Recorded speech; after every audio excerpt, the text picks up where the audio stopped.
estou eu de novo, a professora Cecília de Biologia do campus Itaquá, IFSP Itaquá.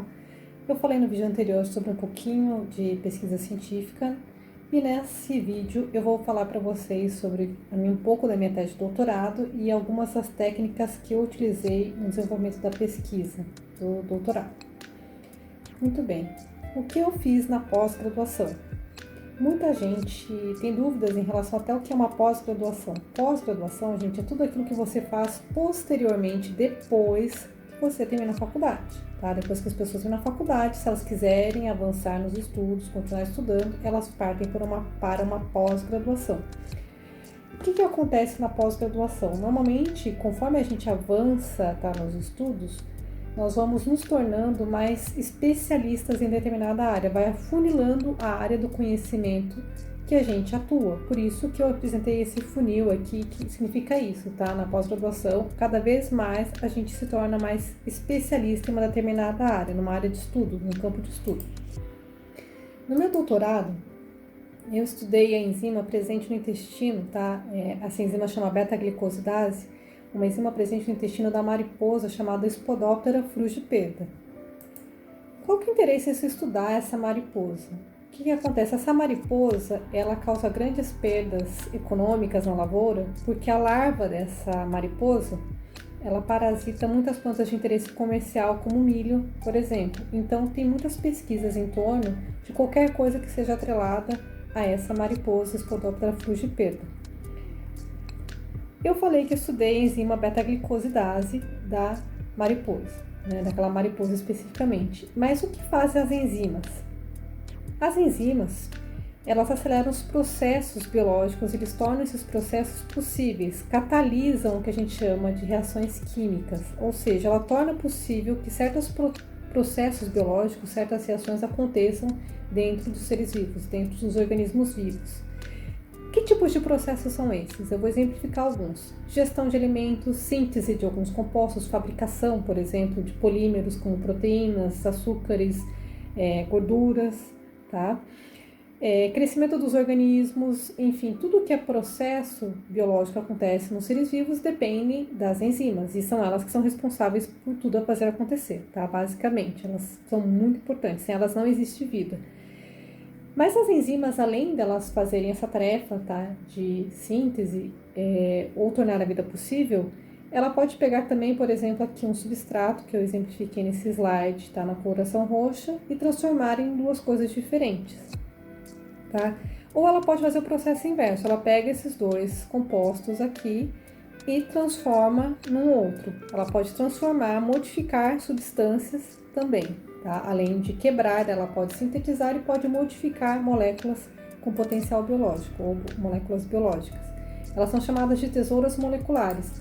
E como que elas fazem essa tarefa que elas têm que fazer?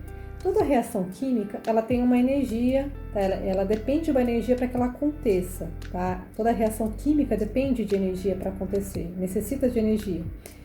Aqui nesse gráfico eu coloquei justamente isso, tá? A energia necessária para que uma reação aconteça. Poderia ser uma reação que acontece dentro de um ser vivo, tá? Qualquer reação química que aconteça dentro do nosso organismo. Em vermelho nós temos a energia necessária para que essa reação aconteça. E às vezes essa energia ela é muito alta, essa energia é chamada de energia de ativação. O que as enzimas fazem? Elas diminuem a energia necessária para que essa reação aconteça, tá? Que está representado aqui em roxinho. Ou seja, elas diminuem a energia de ativação necessária para que determinado processo, determinada reação aconteça dentro de um ser vivo. Atualmente, essas enzimas ou proteínas são produzidas em larga escala porque tem muito interesse comercial. Praticamente quase tudo que a gente consome de alimento, medicamento, cosméticos, enfim, até produtos de limpeza, em algum momento utilizou proteínas ou enzimas, tá, usadas na indústria. E hoje em dia elas são usadas em larga escala, que a gente fala produção em tonéis, grandes indústrias, enfim. Mas nem sempre foi assim. Por exemplo, o exemplo da insulina, né, que é usada no tratamento da diabetes. Quem é diabético, às vezes, tem falta de insulina, tá? Ou a insulina não funciona direito, né, no organismo dessas pessoas. Até algumas décadas atrás, para se conseguir insulina, ela era extraída a partir de órgãos como pâncreas de porco, de seres humanos. E para vocês terem uma ideia de como isso era difícil, às vezes era necessário cerca de 2 toneladas de pâncreas para se produzir insulina suficiente para uma pessoa. A mesma coisa acontecia com o hormônio do crescimento, também era extraído do cérebro de cadáveres. Então vocês imaginem toda a logística, como era difícil obter, né, essas enzimas, aliás, esses hormônios, que são proteínas, e o risco também que teria de contaminação de uma pessoa que está recebendo essa insulina ou hormônio do crescimento vindo de um cadáver, né, podia até pegar alguma doença, se esse composto não tivesse bem purificado, bem testado na indústria.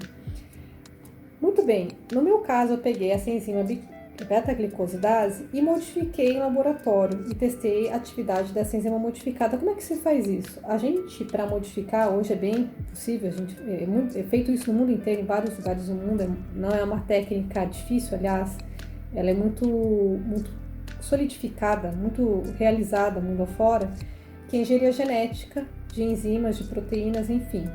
A gente pega lá o gene, tá, que produz aquela determinada proteína ou enzima, tá? Esse gene está presente aqui, ó, no DNA, tá, do organismo de interesse.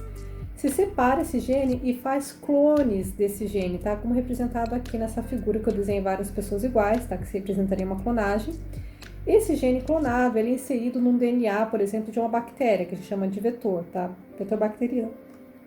E esse vetor, ele é inserido com o gene de interesse, tá? No caso um plasmídio com o gene de interesse, que poderia ser a minha enzima ou insulina humana, não importa, qualquer proteína pode ser clonada dessa forma, e inserida em bactérias para que essas bactérias produzam esse gene de interesse em grande quantidade e, consequentemente, a proteína também de interesse em grande quantidade. Por que se usa a bactéria? A bactéria é usada pela facilidade de crescimento, pelas dificuldades que se tem também de manter em laboratório, elas são bem menores do que outros organismos vivos requereriam, né? Cuidados, enfim, seria muito mais caro, cultivo às vezes em outros seres vivos, então é mais fácil cultivar isso em bactéria, para que elas produzam. E são organismos relativamente simples, né? As técnicas que envolvem esse tipo de produção já são bastante difundidas, bastante conhecidas. Muito bem, uma vez que eu produzi essa enzima, por exemplo, a beta-glicosidase, que é uma enzima que quebra açúcares, né? A partir do momento que eu realizei modificações nessa enzima, eu testei a atividade, né, enzimática dessas diferentes variantes que a gente chama de mutantes. E eu vi aqui, ó, até coloquei aqui um diagraminha, tá, de uma glicosidase quebrando açúcares, tá? E testei essa atividade representada aqui nesse gráfico, que mostra como é que ela se comportou ao longo do tempo, em determinadas condições, né, de ensaio, como diferente pH, diferente temperatura, diferentes substratos, ou seja, eu colocava diferentes compostos para ela quebrar e via como ela se comportava. E às vezes eu verificava que ela se tornava uma enzima melhor para determinado substrato, né, clivava melhor, o tempo de reação era maior. Enfim, depende do que a gente considerava bom ou ruim. Ou às vezes ela simplesmente perdia a atividade completamente, tá? E isso pode ter aplicabilidade futura, mas isso se trata de pesquisa básica. Eu fiz doutorado, é chamado de pesquisa básica, tá? Visa mais ver como o mecanismo, como essas enzimas mutantes se comportavam, mas não necessariamente já com alguma aplicação prática, ok? Então, o que eu tinha para explicar para vocês da minha tese de doutorado, do que eu fiz na minha pesquisa, né, do doutorado. Eu acabei de demonstrar para vocês um pedacinho, de forma bem simples, e eu espero que vocês tenham entendido. Eu agradeço a atenção de vocês e até breve.